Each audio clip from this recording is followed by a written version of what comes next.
Yang terhormat Ibu Adila Solida SKM MKes selaku dosen pengampu mata kuliah agama Islam. Di sini, saya Nahya Azahra selaku perwakilan dari kelompok 3 kelas 1C, kami akan mempresentasikan atau menjelaskan mengenai materi ke-6, yaitu bentuk-bentuk akhlak mazmumah. Selamat menyaksikan. Akhlak. Kata akhlak berasal dari kata hulukun, yang berarti budi pekerti, perangai, tingkah laku, atau tabiat. Sedangkan secara istilah, pengertian akhlak adalah tabiat atau sifat seseorang, yakni keadaan jiwa yang terlatih, sehingga dalam jiwa tersebut benar-benar telah melekat sifat-sifat yang melahirkan perbuatan-perbuatan dengan mudah dan spontan tanpa dipikirkan maupun diangan-angan lagi. Di video kali ini, kita akan membahas tentang akhlak mazmumah. Akhlak mazmumah merupakan sebuah perilaku tercela yang perlu dijauhi oleh umat muslim. Mazmumah berasal dari kata zamama, yang berarti memarahi atau mengutuk. Pengertian akhlak mazmumah yaitu segala bentuk perbuatan manusia yang dapat mendatangkan kemudaratan bagi diri sendiri dan orang lain, serta dapat membahayakan iman dan mendatangkan dosa. Contoh-contoh akhlak mazmumah ada 4. Yang pertama yaitu musyrik. Musyrik yaitu mempersekutukan atau dengan kata lain meminta atau memohon selain kepada Allah dengan makhluknya. Seperti contohnya menyembah berhala. Yang kedua ada takabur. Takabur yaitu sikap menyombongkan diri dengan tidak mengakui kekuasaan Allah di alam semesta ini. Adapun yang menyebabkan seseorang menjadi takabur, salah satunya karena rupa tampan atau cantik, kedudukan jabatan yang tinggi, kekayaan, dan lain sebagainya. Yang terakhir adalah munafik. Munafik yaitu sikap seseorang yang menampilkan dirinya berpura-pura atau tidak tulus hatinya mengikuti ajaran Allah. Dan ini termasuk sifat berkhianat. Khianat pun diartikan perbuatan menipu dan menurunkan martabat dirinya.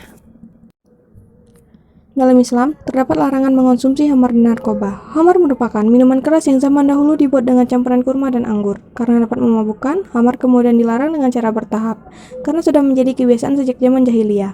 Ayat tentang khamar dan judi terdapat dalam surat Al-Baqarah ayat 219. Allah Subhanahu wa Ta'ala berfirman yang artinya, mereka bertanya kepadamu tentang khamar dan judi. Katakanlah, pada keduanya terdapat dosa yang besar dan beberapa manfaat bagi manusia. Tetapi keduanya lebih besar daripada manfaatnya. Dan mereka bertanya kepadamu, apa yang mereka nafkahkan? Katakanlah, yang lebih dari keperluan. Demikian Allah menerangkan ayat-ayatnya kepadamu supaya kamu berpikir. Quran Surat Al-Baqarah ayat 219. Selain larangan mengonsumsi khamar dan narkoba, terdapat larangan pergaulan bebas. Larangan zina dan pergaulan bebas telah disebutkan secara gamblang melalui firman Allah Subhanahu wa Ta'ala. Dalam Al-Quran dan sejumlah riwayat hadis Rasulullah SAW, perbuatan tersebut bahkan dianggap sebagai perbuatan yang keji dan harus dijauhi. Perlarangan zina begitu serius dibahas dalam Al-Quran, tidak hanya sebatas larangan untuk melakukan perbuatannya.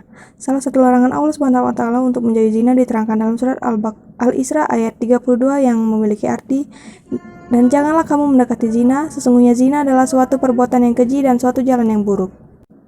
Dalam ayat lain, Allah Subhanahu wa Ta'ala mengecam keras para pelaku zina, bahkan mengancamnya dengan hukuman rajam atau dilempar batu sebesar kepala tangan, baik bagi laki-laki maupun perempuan yang sudah menikah yang kemudian disebut dengan zina muhsan.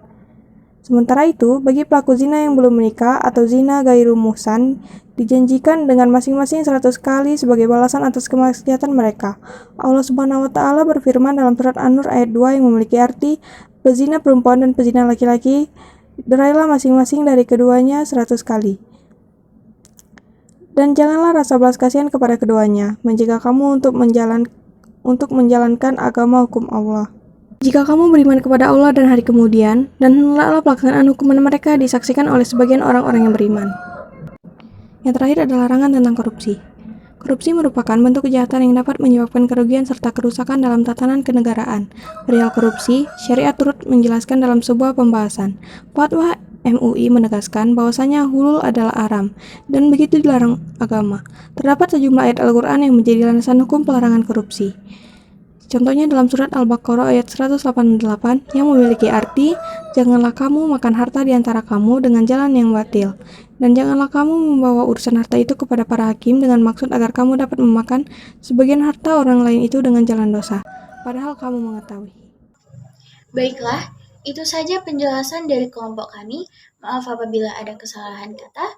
Wassalamualaikum warahmatullahi wabarakatuh.